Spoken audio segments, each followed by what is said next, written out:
I'm going to be speaking about the ideas of freedom, in the plural, the ideas of freedom in modern India. It's part of my research agenda right now, where I'm trying to understand why in 1950 Indians chose to adopt the kind of constitution, the liberal democratic constitution they've adopted. And so part of understanding all of that also requires thinking about the meaning of terms such as freedom and equality in the way some of our forefathers and foremothers in the anti-colonial struggle might have thought about them. Right? I am going to speak mostly about Gandhi and Ambedkar today, so more forefathers than foremothers, and say something about freedom in the Indian context through an engagement with their views.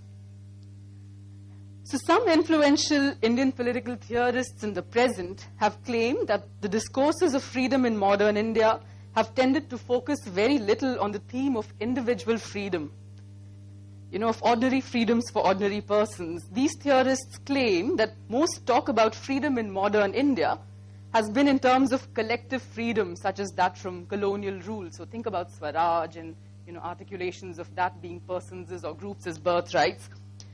Right. So most of the articulations these theorists say have been in collective terms, that there have been limited efforts to imagine a society in which priority might have been attached to personal freedoms. Freedom, says Sunil Khilnani, one of the persons that articulates such a view about the absence of engagement with individual freedom, individual liberty. Freedom, he says, was collapsed either into the self or identified with the state and its regulations. In the discussion today, I don't want directly or fully to respond to this claim about the manner in which individual liberty has been thought about.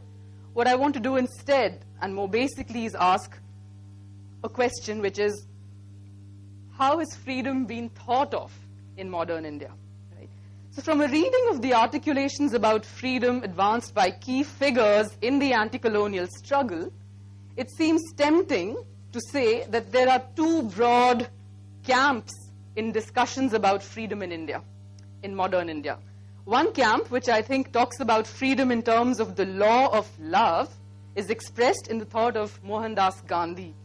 The other camp is represented, I would argue, in the writings of B.R. Ambedkar, and this camp identified freedom with the rule of man-made law. So whereas the Gandhian camp identifies becoming self-ruling with a certain kind of inner impulsion to act, a kind of, you're impelled to act on the basis of love toward one another, a notion of love that stems from the understanding that everybody is, made by the same creator, and so we ought to behave with one another in particular ways, and that should be a reason for me to think about ways in which to, make myself a less oppressed being, but also to oppress others in the least possible way. In other words, to not oppress others.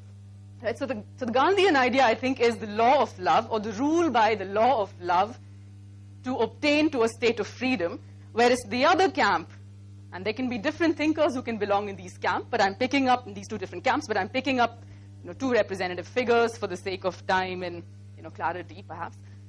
So the other camp would say that something like freedom, or the absence of oppression, or the absence of conditions of enslavement require more than just depending on individuals to be able to think of each other as creatures who should be bound by love toward one another, because people are fallible. Instead, said Ambedkar, we need to think about freedom, which he understood as freedom from oppression from the caste structure, by a reliance on man-made law.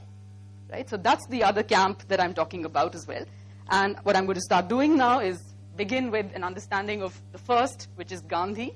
I'm focusing quite a bit on his writings in the Hind Swaraj, a text he wrote in 1909, as well as his autobiography, which is a story of my experiments with truth. So there will be quite a few quotations in some of what I'm going to say. I'm not going to constantly mark that again for reasons of time, but let me have at least said that publicly.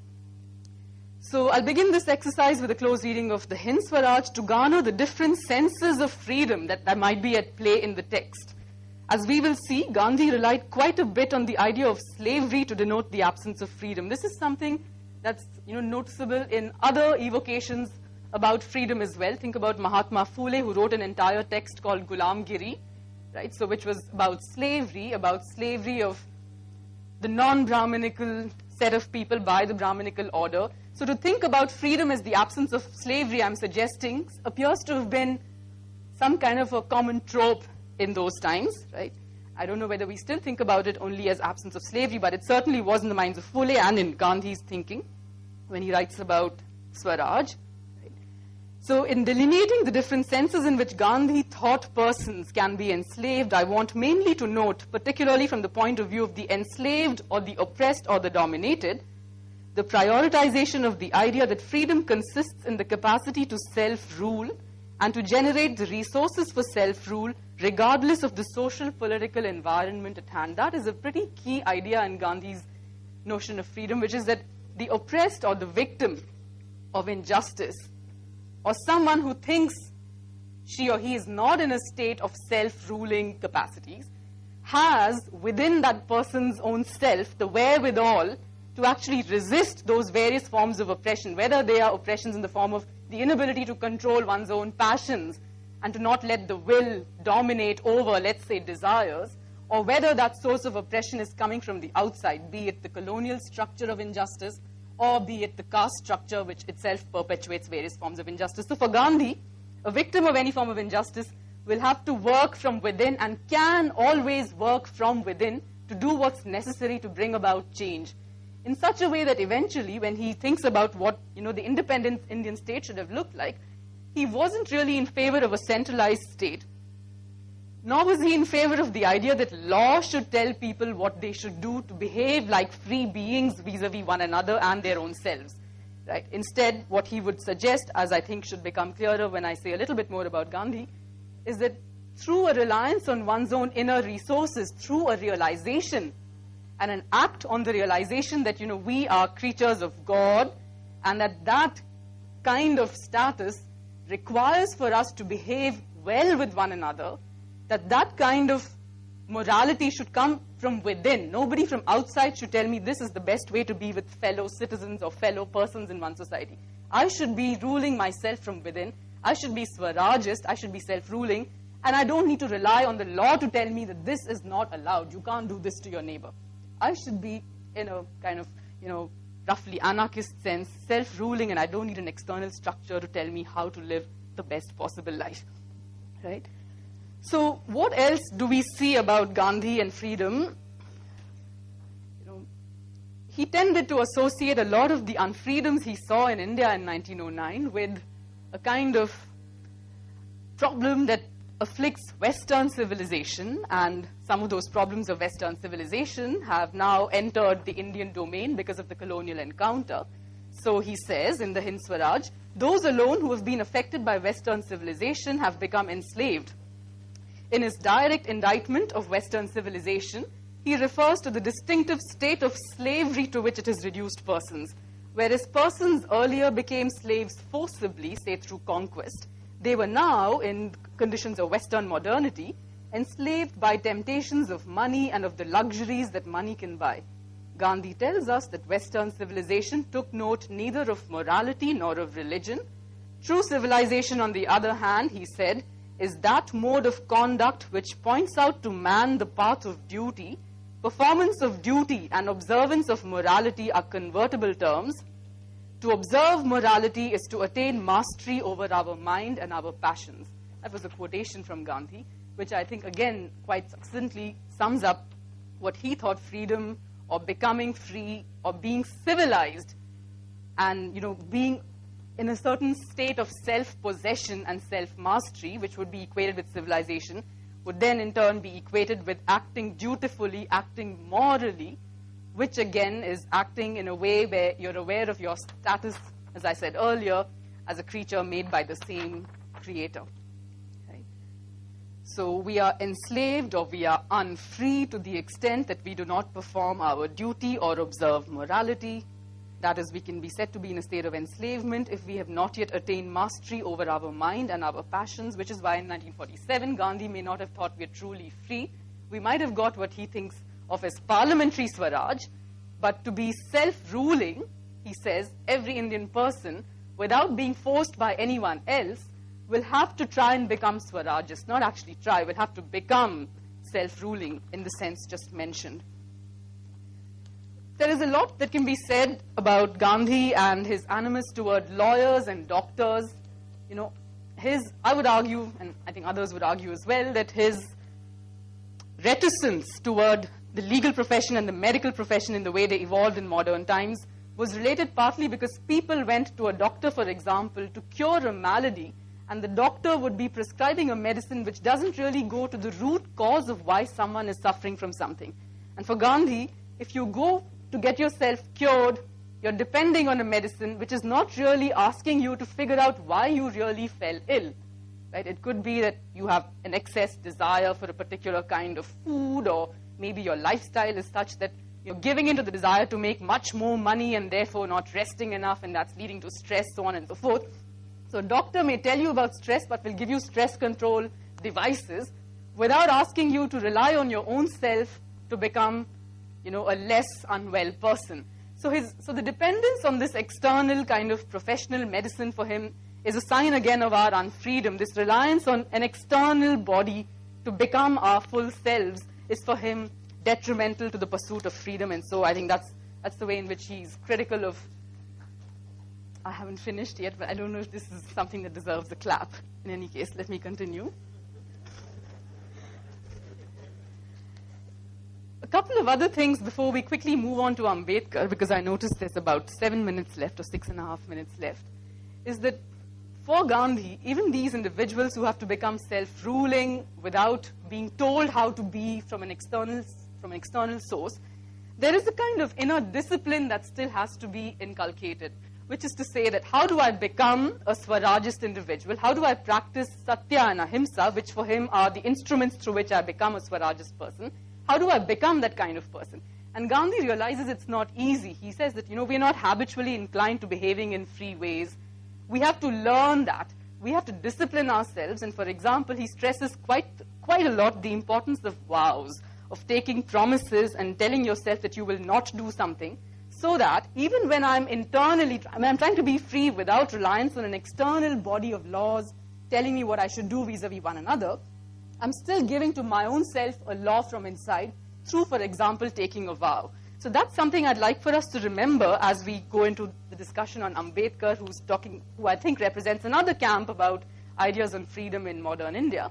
And that is the following, which is that if Gandhi relies on this inner compulsion that comes from taking a vow to behave in a certain kind of Swarajist way, Ambedkar relies on another kind of external force, though, but still a force of compulsion, a compulsive measure, which is law telling me what I ought to do to become a kind of person who can be self's freedom respecting as well as others' freedom respecting. So that's the kind of structural analogy I notice in these two camps. But let me say a little bit more about Ambedkar before getting and concluding with that bit on, what I think is the structural analogy. So a question that can nag any reader of Gandhi's writing, as it did me, was, what would Ambedkar say about this way of working toward freedom, Gandhian way of, garnering your own internal resources, and for the Brahmin, becoming less of an oppressor, and then for the person that's oppressed by a Brahminical order, standing up and, again, collecting one's inner reserves and taking on this firm will to resist this form of domination that's coming without reliance all the time on external laws which can aid the situation. So what would Ambedkar think? Gandhi's version of a good society has often been contrasted with that of Ambedkar's. There are striking similarities in their thought. Both saw the domains of the social, political, and economic as interlinked, owing to which the attainment of freedom required a comprehensive rather than a sectoral approach. Still, scholars have noticed the difference, which is that for Gandhi, the idea of a good society centered on the notion of harmony, which it was hoped would emanate from a pursuit of Satya and Ahimsa, right? But when it comes to, and so there's a reliance on the law of love, right, where you do these kinds of things to become free and respect other people's freedom as well. For Ambedkar, however, Gandhi's view was grounded in just so much wishful thinking. This is a quotation from Gandhi. For the particular oppressions that the Dalits experience every day of their lives could not be accommodated by Gandhian piety. It was this abuse, say some scholars, that had to be contained in Ambedkar's eyes, not by love, but by law, right? So I think I can kind of start concluding the talk at this point with about 3 minutes or so left. it's not the case that Ambedkar didn't realize the importance of love in cementing relations among persons. So recall that Ambedkar is writing about the depressed classes. He's quite concerned about the constituencies we denote as the Dalits today. Right? He himself is a Dalit, and he's writing from the perspective of a victim of injustice. And he's fully aware that for India to become a kind of political community where there are relations of brotherhood, fraternity was always a very important ideal for Ambedkar. He was very influenced by Buddhism, as he was by doctrines of liberalism, having studied in the US and the UK himself. Right? So he's doing this kind of amalgam of thinking, which is also a curious and interesting feature about ideas about freedom in modern India, that these are individuals who are steeped in their own traditional forms of life. They're aware of the highest forms of tradition in their respective contexts, and they're also in an encounter with modern Western ideas about how persons should be. So it's a kind of interesting period where lots of different thought processes are coming together, and individuals are asking, what do we want the modern Indian system to look like? And I'm suggesting that Gandhi and Ambedkar are giving distinctive answers, but also wanting to suggest that Ambedkar is not averse to the idea of love, only he notices that for love to get activated, you need to do something else, and you need to put pressure, for example, on the Brahmin power holder.